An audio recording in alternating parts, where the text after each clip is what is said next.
Hello, Green Bay, and welcome to the Building a Bridge GB community. Good to have you with us today. I'm excited for this conversation. Thank you for taking time out of your day to be a part of Building a Bridge GB, being a part of the conversation, how we can support and help our community during this pandemic and coming out of the pandemic. I'm super excited about our guest today. I'm super excited because not only is she a wonderful human being, she's also my dear friend. And so I'd like to welcome Brooke Graham to this conversation, to the Building a Bridge GB community. Hi, Brooke. Hello. Good to have you with us today. Good to be here. Awesome. Brooke, can you tell us a little bit? We're going to be talking. Brooke she works for St. John's Homeless Shelter. So we've invited Brooke to just share a little bit about that. You want to introduce yourself, Brooke? Absolutely. So I am Brooke. I am the volunteer coordinator at St. John's Homeless Shelter. I have been here for 2.5 years. I kind of accidentally wandered into the social justice field. I didn't know what I wanted to be when I grew up, but I loved people. And God kind of brought me into this space, and I'm so thankful to be here. A little bit about St. John's. So we have our homeless shelter that is a seasonal shelter. So we operate full programming the coldest 6 months of the year, November 1st through April 30th. We are approaching that end of season for us. We also have 2 daytime resource centers that are year round, the Micah Center and Wellspring. So we definitely stay busy, focusing on programming that benefits the folks we serve. Wow, that is a lot. And just knowing I had the opportunity, pardon me, to come visit a few weeks ago, and a lot going on at St. John's, just a lot, that it isn't just a place, a shelter, but there's programming. And I got to witness that firsthand. Very cool programming too, about dignifying people, giving them practical skills for living. Super exciting, really. We're really about that dignity piece, that every person has as much dignity and worth today, no matter their circumstance, as they had on the day they were born. And so we really want to walk alongside of people, who are experiencing homelessness in this moment, walk alongside them, help them reach their goals, and provide that kind of family support to them. Oh, that is awesome. That is so good. It just gives me goosebumps when you talk about it. And we also want to acknowledge that we are in the middle of a pandemic, that this has not just gone away. We're still suffering the effects, and that I was just wondering if you could talk a little bit about how COVID-19, the pandemic, has affected St. John's, your guests, your programming. Sure. So the pandemic, like it has been for many, many people, most people probably, super challenging and difficult. Way back in the spring, when things were first happening, there are no guidelines for homeless shelters in a pandemic. And not a lot of understanding about how COVID, behaved, or just different things. We were all kind of in the dark. So early on, there was a point where 2/3 of our staff had to quarantine at home, and 1/3 of our staff was running 3 locations. Wow. Kudos to those staff. But really the heart behind that was, we're a last resort shelter, which means that our guests don't qualify for other programs. There are many other shelters in town, but our guests don't qualify for those. So we are the last stop before the street. So pandemic or no, our guests need us. And so we knew that we weren't going to shut down. We weren't going to, severely reduce programming. So actually, we increased our programming, increased our locations so that we could social distance and be safe while continuing to serve the people who needed us. And so that meant moving out of St. John's, because we could not social distance and serve the high numbers we were serving. For reference, right before the pandemic, we were serving between 100 and 120 people every night. And that maybe dipped a little bit there, but so we moved to San Luis and Ashwaubenon for a period of time.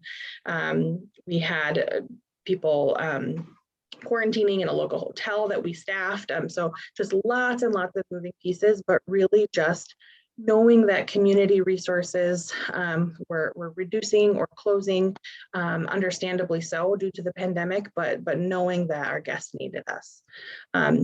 And so we weathered that. We have amazing supporters, amazing donors that have really helped us through that.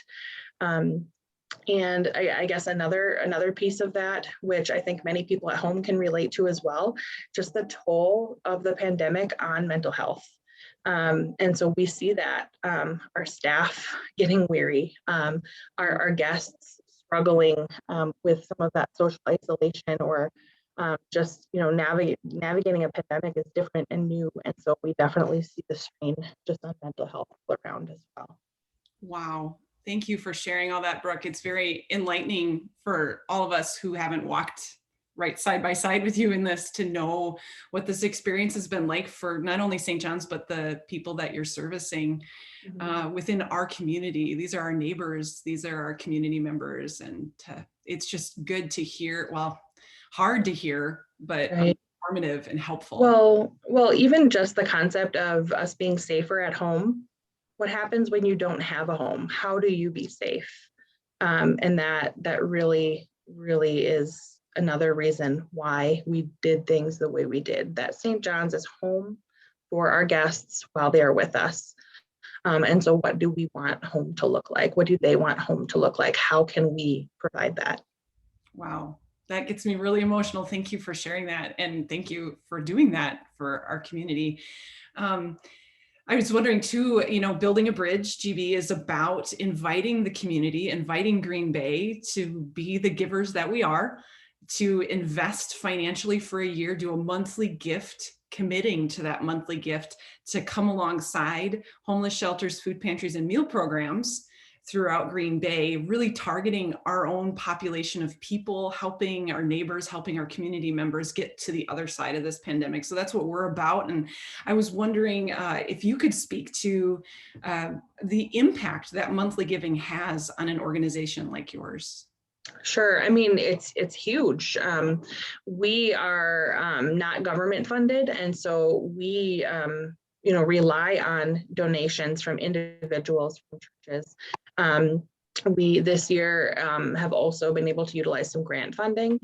So for reference, this shelter season that began in November of 2020, we opened a second shelter location. Again, it's that social distancing piece. We did not have enough physical space in St. John's Shelter to serve everyone. So we took on a whole nother building downtown.